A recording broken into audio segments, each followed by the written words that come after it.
À 52 ans, Madame Élise Kouassi était l'une des femmes les plus respectées d'Abidjan. Elle possédait des hôtels de luxe à Cocody, des immeubles à Marcory et même des propriétés à l'étranger. Son nom apparaissait souvent dans les magazines d'affaires et sa réussite inspirait autant qu'elle intimidait. Toujours élégante, toujours droite, Élise portait des tailleurs sur mesure et parlait d'un ton calme mais ferme. Elle vivait dans une immense villa à la rivière à Troyes, avec des domestiques qui baissèrent les yeux dès qu'elle traversait le salon. Pour tous, elle représentait la réussite, la discipline, le contrôle absolu. Mais derrière cette façade parfaite, Élise cachait un secret qui la hantait depuis plus de 30 ans. Un fils. Un enfant qu'elle avait abandonné à la naissance. Fruit d'une histoire d'amour passionné avec un homme qui l'avait quittée sans un mot. Depuis ce jour, elle vivait avec ce vide qu'aucune fortune n'avait jamais réussi à combler. Ce matin-là, dans son grand bureau vitré donnant sur le jardin, Élise feuilletait distraitement un magazine quand son assistante frappa à la porte. « Madame Élise, le candidat pour le poste de chauffeur est arrivé. Il s'appelle Eli Nguessan. Il a de très bonnes références. Et il est ponctuel. »« Fais-le entrer, Jamila, » répondit Élise sans lever les yeux. « J'espère qu'il est plus sérieux que le dernier. » Jamila esquissa un sourire et s'éclipsa. Quelques secondes plus tard, la porte s'ouvrit doucement. Un homme entra. Il était grand, élancé, d'une trentaine d'années, vêtu d'une chemise élégante, propre. Ses yeux sombres exprimaient une force tranquille, mais aussi une fatigue ancienne. Il tenait son chapeau entre ses mains, humblement. « Bonjour, madame, » dit-il d'une voix posée. « Je m'appelle Eli. J'ai 10 ans d'expérience comme chauffeur particulier. Je connais Abidjan par cœur. »« Asseyez-vous, » répondit Élise, l'observant attentivement. « Pourquoi devrais-je vous embaucher ?» Eli prit une légère inspiration.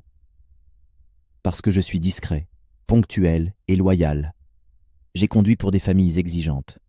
On m'a souvent dit que j'étais fiable, même en pleine pluie ou sous pression. » Élise hocha lentement la tête. Il y avait dans ce regard quelque chose d'étrangement familier, mais elle balaya cette impression. « Très bien, vous commencez demain, 7 heures précises. La voiture doit être propre et prête. Mon assistante vous expliquera le reste. » Eli se leva, inclina légèrement la tête. « Merci, madame. Vous ne le regretterez pas. » Le lendemain, à l'aube, la Mercedes noire étincelait devant la villa.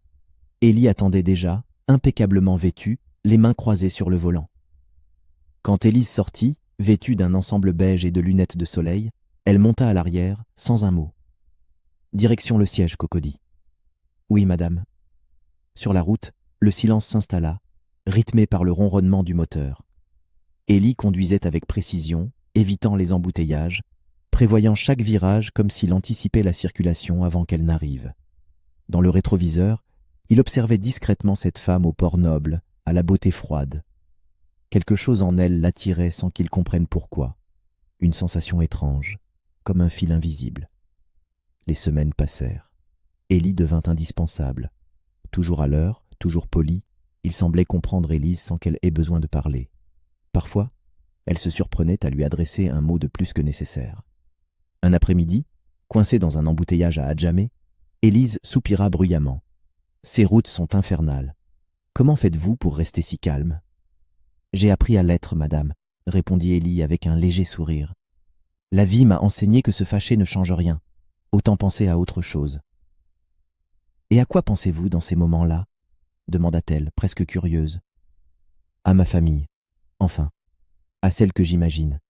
J'ai grandi sans parents, abandonnée à ma naissance. » Élise sentit son cœur se serrer. Mais elle détourna le regard, cachant son trouble. « C'est triste, mais la vie donne parfois de secondes chances. Vous en avez une maintenant.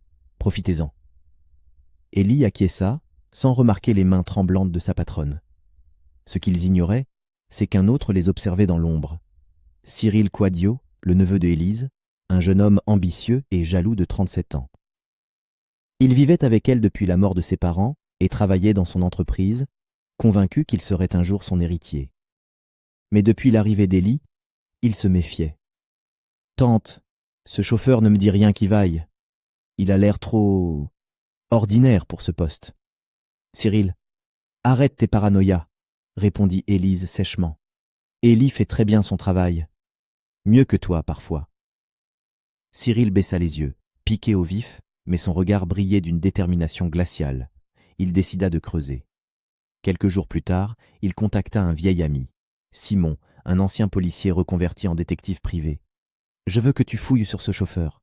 Où il est né, qui il est, tout. »« Considère que c'est fait, » répondit Simon avec un sourire. « Mais prépare-toi. Parfois, on trouve plus qu'on ne cherche. » Pendant ce temps, la vie d'Élie suivait son cours.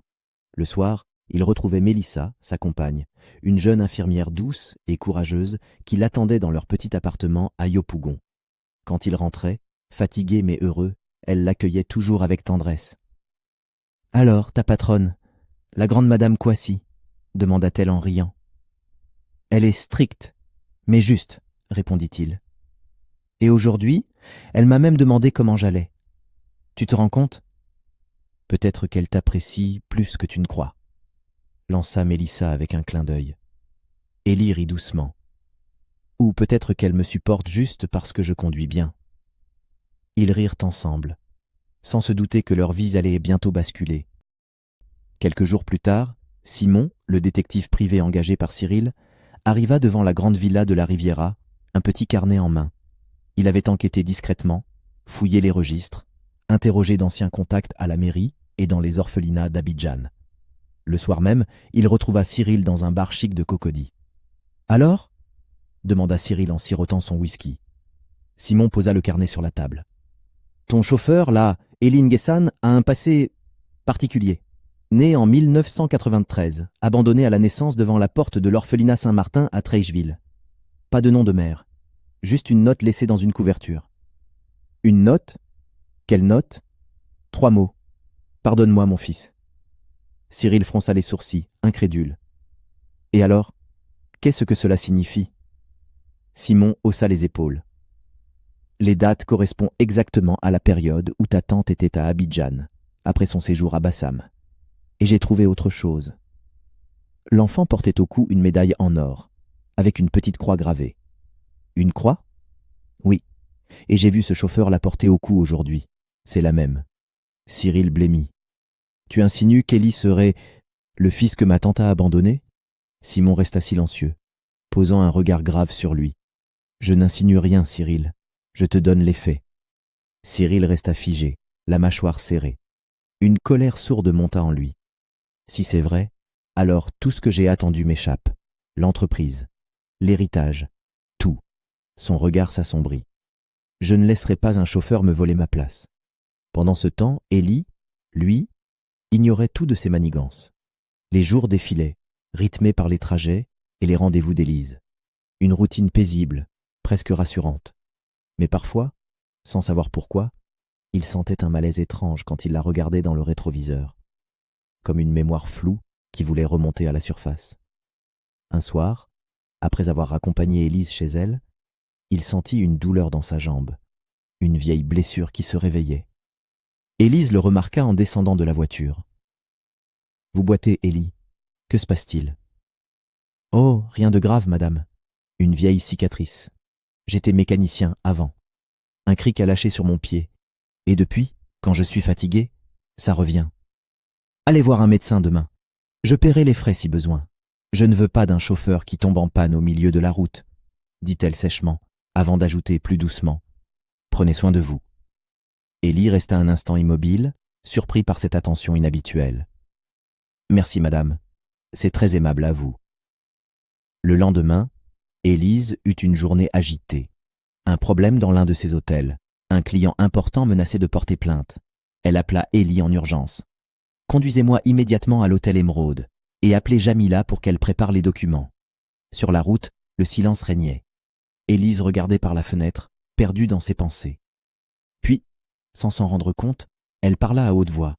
« Parfois, je me demande si tout ce succès valait le prix. » Élie jeta un coup d'œil discret. « Quel prix, madame ?» Elle hésita, puis répondit d'une voix plus douce. « Les sacrifices, les erreurs qu'on ne peut plus effacer. Je crois qu'on peut toujours réparer, madame. Peut-être pas tout, mais une partie, dit-il calmement. Ces mots la touchèrent. Elle ne répondit pas, mais son regard se perdit dans le vide. Depuis qu'Ellie travaillait pour elle, elle dormait mieux la nuit. Et pour la première fois depuis des années, elle riait parfois. Ce qu'elle ne savait pas encore, c'est que ce chauffeur réveillait en elle le passé qu'elle avait enfoui. Un soir, dans leur petit appartement de Yopougon, Mélissa sentit qu'Ellie était ailleurs. Il restait assis sur le lit, pensif. « Tu penses à quoi ?» demanda-t-elle doucement. « À mes rêves. Depuis quelque temps, je vois une femme dans mes songes. Elle me berce, puis me laisse seule dans une ruelle sombre. C'est toujours la même scène. Peut-être que c'est un souvenir enfoui, dit Mélissa. Tu devrais chercher tes origines. Peut-être, mais je ne sais pas par où commencer, murmura-t-il. Pour l'instant, je veux juste avancer. Avec toi. Elle posa sa tête sur son épaule, sans savoir que le destin qu'il fuyait allait bientôt les rattraper. Le week-end suivant, Élise organisa une grande réception dans sa villa. Un contrat colossal venait d'être signé avec un investisseur étranger. La cour était décorée de guirlandes dorées, les tables couvertes de fleurs blanches, et les invités chics se mêlaient aux rires et aux coupes de champagne. Ellie, en tenue de service, aidait le personnel à servir les invités. Tout se passait bien, jusqu'à ce qu'un homme âgé, un peu ivre, l'interpelle. « Hé, toi !» dit Jean-Pierre en plissant les yeux. « Tu me rappelles quelqu'un, jeune homme ?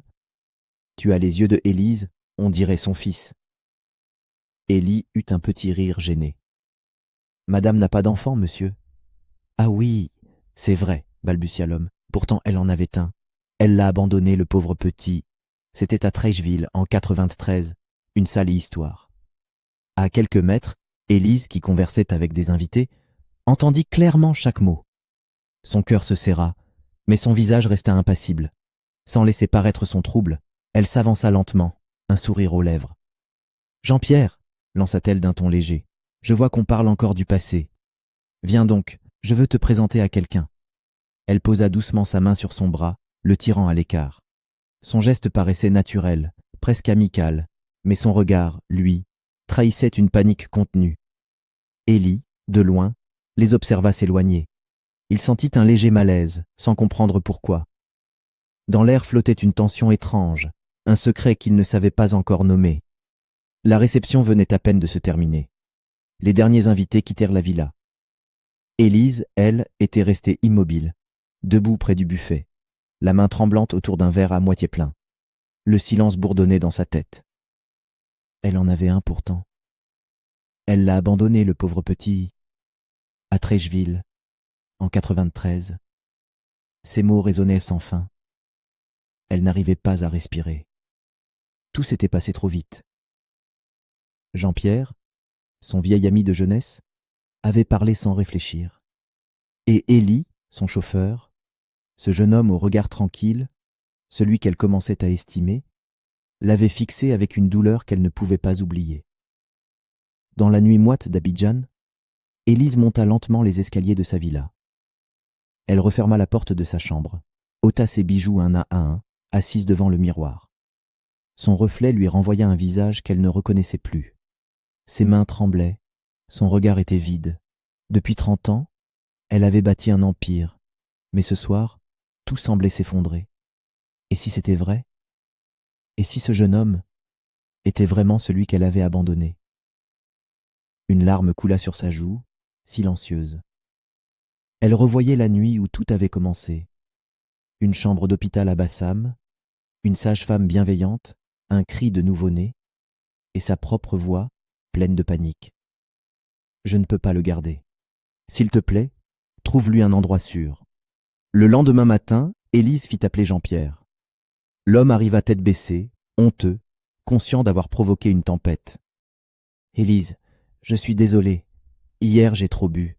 Je n'aurais jamais dû parler de ça devant tout le monde. »« Pourquoi tu as dit ça, Jean-Pierre » demanda-t-elle d'une voix cassée. « Comment pouvais-tu te rappeler d'une histoire vieille de 30 ans ?» Il soupira longuement, les épaules lourdes. « Parce que j'étais là, Élise. Ce soir-là, à la clinique de Bassam. C'est moi qui t'ai conduit là-bas, tu te souviens ? Tu pleurais, tu tremblais, tu n'avais que 20 ans. » Elle resta muette. Les images remontaient, nettes, terrible. Tu as eu ce bébé, et le lendemain tu as disparu. Tu m'as juré de ne jamais en reparler. Mais je n'ai jamais oublié ton visage cette nuit-là. Quand j'ai vu ce garçon hier, j'ai senti quelque chose. Ce regard, cette manière de se tenir. C'est toi tout craché.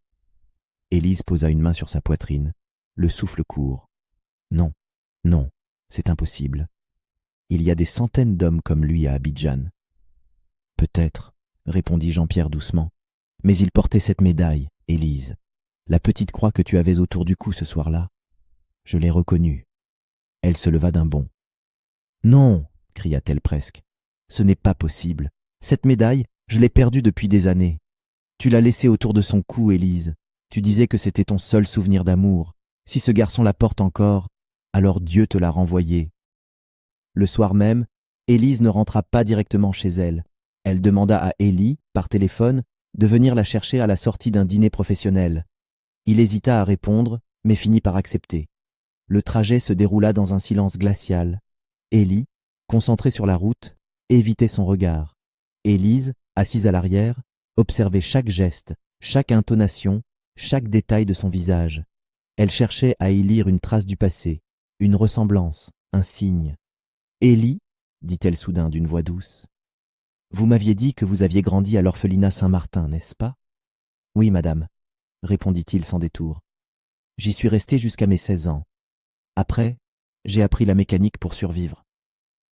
Vous n'avez jamais connu vos parents ? Il secoua la tête, sans quitter la route des yeux. Non. On m'a juste dit qu'on m'avait laissé là, un matin, avec une couverture bleue et une médaille autour du cou. Élise sentit son cœur s'arrêter. Ses doigts se crispèrent sur son sac à main. Elle détourna le regard vers la vitre pour cacher son trouble. « Madame, vous allez bien ?» demanda Élie, inquiet. « Oui, oui, ce n'est rien. Je suis juste un peu fatiguée, » répondit-elle, la voix tremblante. Cette nuit-là, elle ne dormit pas. Elle resta assise dans son bureau, la lampe allumée, fixant un vieux coffret en bois posé sur l'étagère. Elle l'ouvrit lentement. À l'intérieur, soigneusement pliée dans un tissu jauni, se trouvait une deuxième croix en or, identique à celle qu'elle avait offerte à son bébé, les deux pièces d'un même pendentif. Ses larmes tombèrent sur le métal froid. Mon Dieu, est-ce possible ? Après tout ce temps ? Elle se leva, marcha jusqu'à la fenêtre et murmura dans le noir. Si c'est lui, alors je ne peux plus me taire. Mais pendant qu'elle doutait, Cyril, lui, préparait sa vengeance. Il n'avait pas dormi non plus. Le détective Simon venait de lui remettre une copie du dossier de naissance d'Élie. Tout concordait.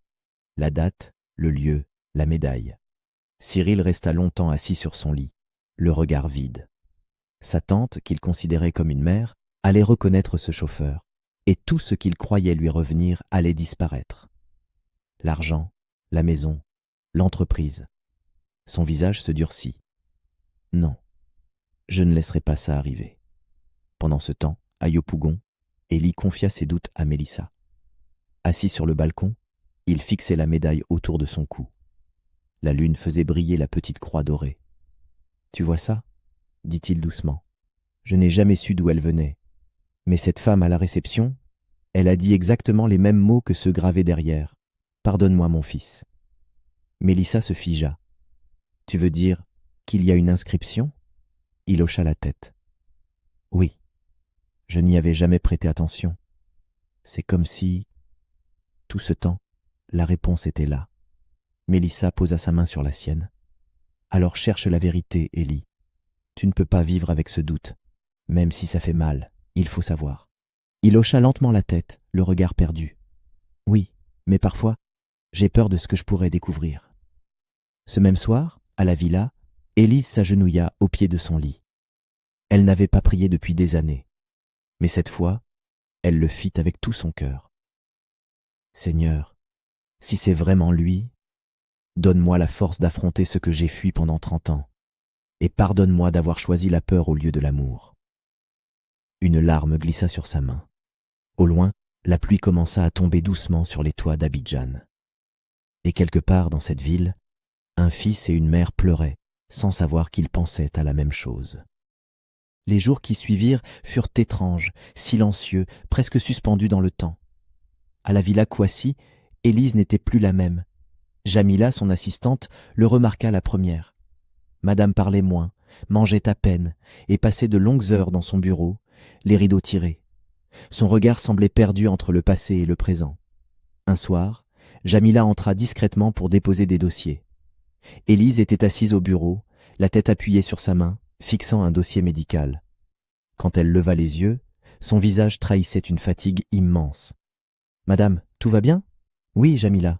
C'est juste le poids des années. » Elle referma le dossier, mais Jamila eut le temps d'apercevoir quelques mots sur la couverture. « Orphelinat Saint-Martin, Treichville, 1993. » Jamila comprit qu'il valait mieux ne rien dire.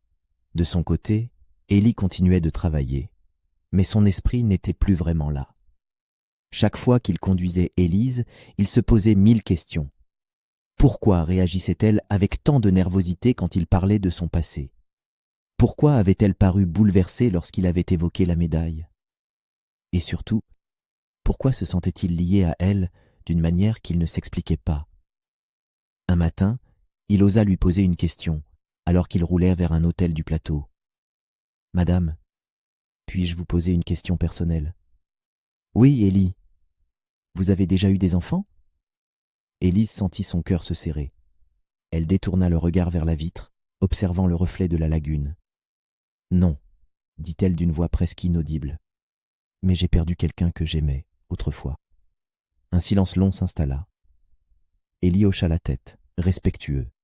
Mais dans le rétroviseur, il vit ses yeux s'embuer. Il ne posa plus de questions. Ce même jour, à Cocody, Cyril rencontrait de nouveau Simon, le détective. Ils étaient assis dans une voiture garée près du parc Mermoz, loin des regards. Simon posa une enveloppe sur le siège. Tout est là, copie du registre de l'orphelinat, photo du pendentif, et même l'âge exact d'Élie. Tout concorde. Cyril serra les dents. Donc c'est vrai, c'est bien lui.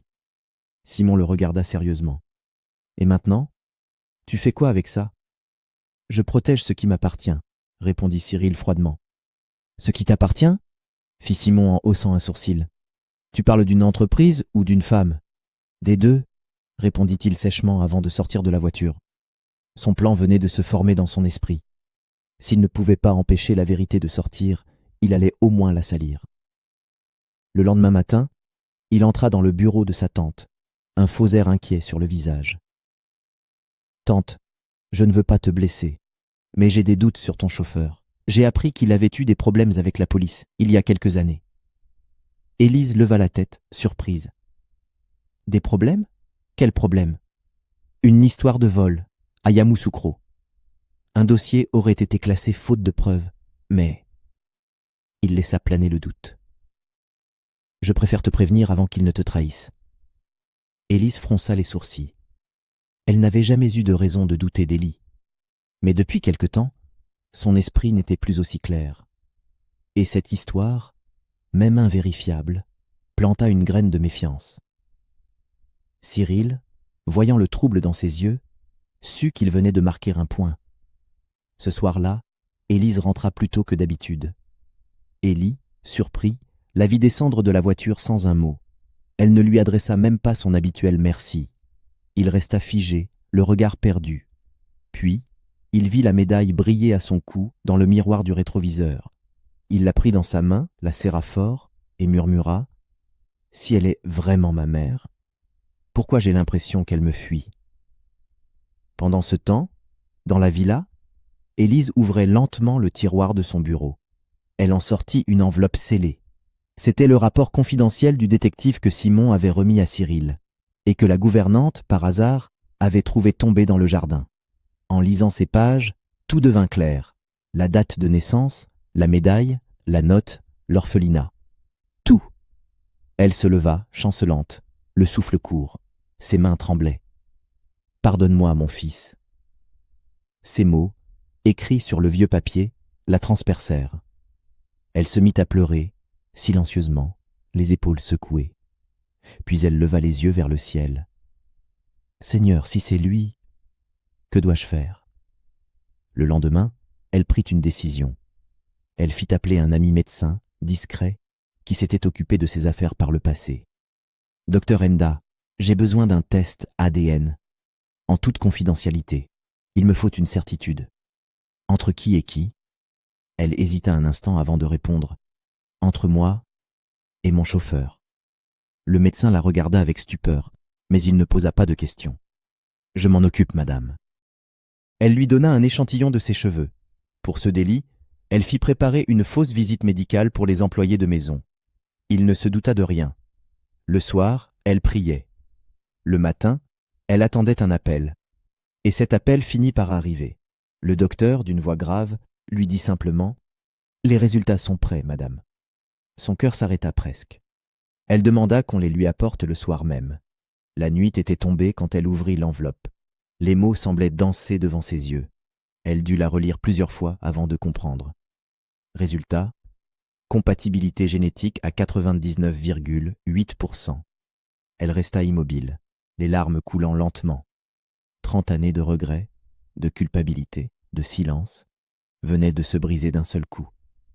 Elle prit la médaille dans sa main, la serra contre son cœur et murmura « Mon Dieu, c'est vraiment lui. » Mais alors qu'elle s'effondrait dans son fauteuil, quelqu'un la regardait depuis la porte entr'ouverte. C'était Cyril, et dans ses yeux, il n'y avait plus d'amour, seulement une colère froide et la promesse d'une guerre silencieuse. La nuit où Élise découvrit la vérité, Abidjan semblait étrangement calme. Mais à la Villa Kouassi, la tempête, elle, venait à peine de commencer. Élise était restée dans son bureau, les mains serrées sur le rapport. Son cœur battait fort, trop fort. 30 ans de silence venèrent de s'effondrer en une seule phrase. Compatibilité génétique à 99,8%. C'était donc vrai. Ce jeune homme qu'elle voyait chaque jour, cet employé qu'elle avait traité avec froideur et distance, était le fils qu'elle avait abandonné. Elle posa sa tête sur la table, pleurant sans retenue, laissant la culpabilité l'envahir. Mais derrière la porte, Cyril observait la scène. Il referma doucement, les mâchoires serrées. Il savait maintenant que la vérité allait tout changer. Et il ne laisserait pas cela arriver. Le lendemain matin, Élise tenta de se comporter comme si de rien n'était. Elle s'habilla, prit son petit déjeuner, donna des instructions à Jamila. Mais son visage trahissait la fatigue, et ses gestes manquaient de précision. Quand Élie arriva avec la voiture, elle le regarda longuement avant de monter. Il le sentit aussitôt. « Tout va bien, madame. Vous semblez différente. » Elle détourna les yeux, souriant faiblement. « Je suis juste un peu fatiguée, Élie, rien de plus. » Mais dans le rétroviseur, leurs regards se croisèrent un instant. Un court instant où la vérité semblait déjà se reconnaître, même sans mots. Pendant ce temps, Cyril passa à l'action. Il savait que s'il attendait, sa tante finirait par tout avouer. Et alors, lui, l'héritier autoproclamé, n'aurait plus rien. Alors il prépara son plan. Un mélange de mensonges, de manipulation et de peur.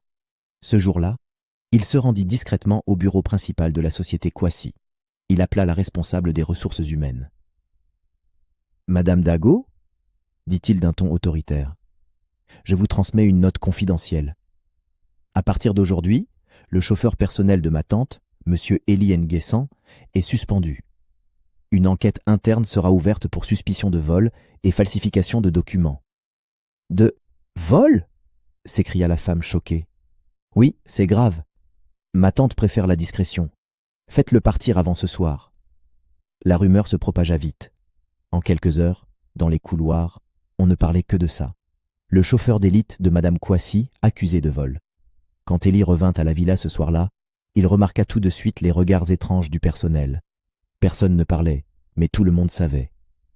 Jamila, gênée, s'approcha discrètement. « Monsieur Élie, soyez prudent. Il se passe quelque chose. »« Quoi donc ?» ?»« Cyril a fait circuler des documents. Il dit que vous avez été accusé de vol, il y a des années. Madame n'a encore rien dit, mais je crois qu'il prépare quelque chose. » Élie resta figé, les lèvres serrées. « Il veut me faire du mal, » murmura-t-il. « Mais pourquoi ?»« Parce qu'il vous craint, » répondit Jamila simplement. « Et parce que madame commence à vous regarder autrement. » Ce soir-là, Élise entra dans son salon et trouva Cyril assis, l'air faussement calme. « Tante, Il faut qu'on parle. À propos de quoi? De ton chauffeur. Je sais tout. Je sais qu'il a un passé trouble.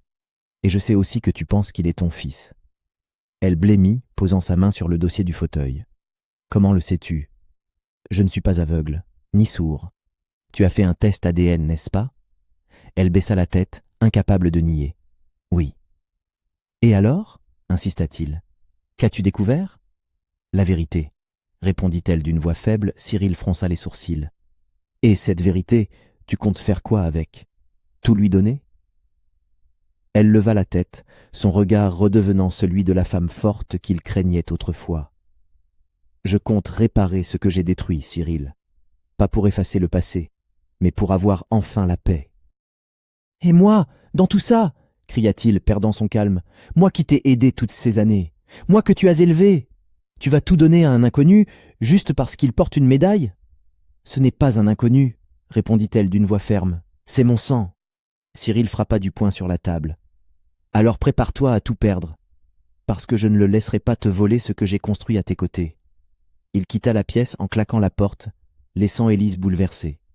Mais malgré la peur, elle savait ce qu'elle devait faire. Elle allait dire la vérité à Élie. Le lendemain matin, elle le fit venir dans le salon. Élie entra, inquiet.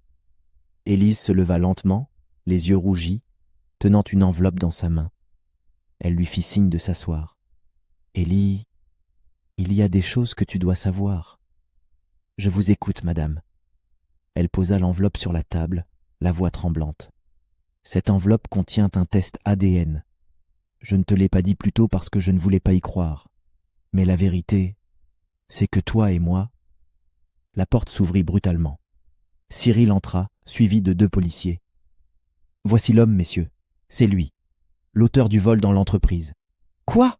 s'exclama Élie, abasourdi. « C'est faux !» cria Élise. « Cyril, arrête ça tout de suite !»« Non, tante, cet homme te manipule. Il a trouvé le moyen de te tromper. Il n'est pas ton fils, il est un escroc. » Les policiers s'approchèrent, hésitants. Élie, encore sous le choc, recula d'un pas. « Je ne comprends rien à ce qui se passe. »« Ne dis rien, » souffla Élise. « Ne dis rien, je vais arranger ça. » Mais dans le regard d'Élie, tout se brisait. Il y vit la peur, le doute, la confusion. Et ce fut pire qu'une gifle. Il leva lentement la main vers sa médaille, la détacha et la posa sur la table. « Je crois qu'il vaut mieux que je parte, madame. Vous saurez où me trouver quand vous connaîtrez la vérité. » Puis, il sortit sans un mot de plus. Élise, effondrée, tomba à genoux. Jamila accourut pour la soutenir, mais elle repoussa doucement sa main. « Laisse-moi, Jamila. Je viens de perdre mon fils une 2e fois. » Cyril observait la scène, un sourire froid au coin des lèvres. Mais il ignorait une chose. Le destin n'aime pas les mensonges. Et bientôt, la vérité qu'il avait voulu étouffer allait le détruire lui-même. Les jours qui suivirent furent les plus longs de la vie de Élise Coissy. La villa, d'ordinaire pleine d'agitation, semblait soudain vide, comme privée d'âme. Élie n'y travaillait plus.